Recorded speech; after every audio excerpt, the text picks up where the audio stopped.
Well, does this make women with IUDs murderers? Because it is the case that in some scenarios, an IUD will allow for conception to occur, meaning there's a unique human life there, but it will prevent its implantation, intentionally killing it. Now, that is a fantastic point that this kid has just made. You believe abortion is murder, right? Which means that you believe that life begins at conception. So it therefore means if you have some methods of contraception which allows for conception to occur, but do not allow the implantation of the fetus leading to its death, is that abortion? So if that is abortion, then by extension it is murder. And if it is murder, then there should be a penalty for that.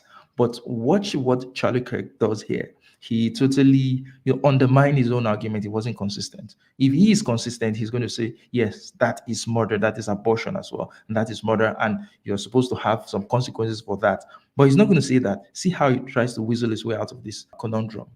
Well, no, preventing implantation is not necessarily the same thing as terminating a fertilized egg. For example, why is it not the same thing? What gets implanted is a fertilized egg. So what he just said now is rubbish. Say preventing implantation is different from aborting a fertilized egg. The fertilized egg is what goes to implant. So maybe he doesn't understand how biology works.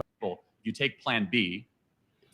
Again, it's not the same thing. Preventing the Why is it production not the of same? progesterone is not the same thing as terminating a being that has been fertilized. You do not know for a fact that the egg has been fertilized. You do not know that. It is irrelevant whether you know for a fact that it's been fertilized. What you know for a fact is that certain IUDs can allow fertilization to occur but stop implantation, which leads to abortion, which leads to murder in his worldview. So it is irrelevant whether the mother knows or not. Okay, yeah, so preventing fertilization or implantation to the uterine lining is killing a conceived zygote. So what happens? A sperm goes into the egg, right? The egg becomes fertilized. It's a conceived zygote. In some cases, it will prevent the implantation of the conceived zygote, killing the conceived zygote. In some cases, correct. So what do you say in some cases, women with IUDs are murderers? Of course not. They're not murderers. We do not know for a case. That's like saying that. So what's the difference between an IUD killing a conceived zygote and like a mother going to Planned Parenthood and killing the fetus in her womb? Well, which is a fantastic question. Now, Charlie Kirk is going to make a pro-abortion argument.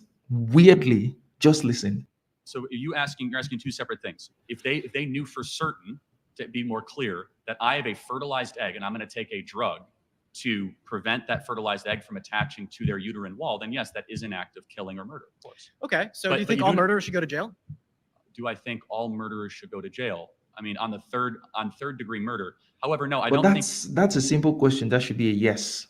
So I don't know why he's chewing his mouth on that account. Women that got abortions or had IUDs should go to jail because I think that they have been deceived by mass culture and mass propaganda. Secondly, the people who should go to jail are the abortionists, who are the ones that have been putting the abortion pill, the ones that have been doing procedures, the ones that have been going into the third trimester and breaking babies' backs and inserting them with syringes while the babies are crying and suffocating, being born alive, and then being dead on the operating table. Okay. So now this is weirdly a pro-abortion argument because there are some people who would say that they will allow abortion up to a certain stage. So people would say up to 16 weeks. Then after 16 weeks, they shouldn't allow abortion to happen. And the reason they give is that they believe that the baby at that time is more advanced. The baby can feel pain. It has more of a human morphology. So there's this distaste towards killing something that looks more like a human. That's the argument he's making. So he essentially is saying that he doesn't have an issue with abortion before the fetus looks more human. That what really riles him up is when doctor injects a toxic substance into the heart of the baby and the baby dies, and then they bring it out. That's a pro-abortion argument.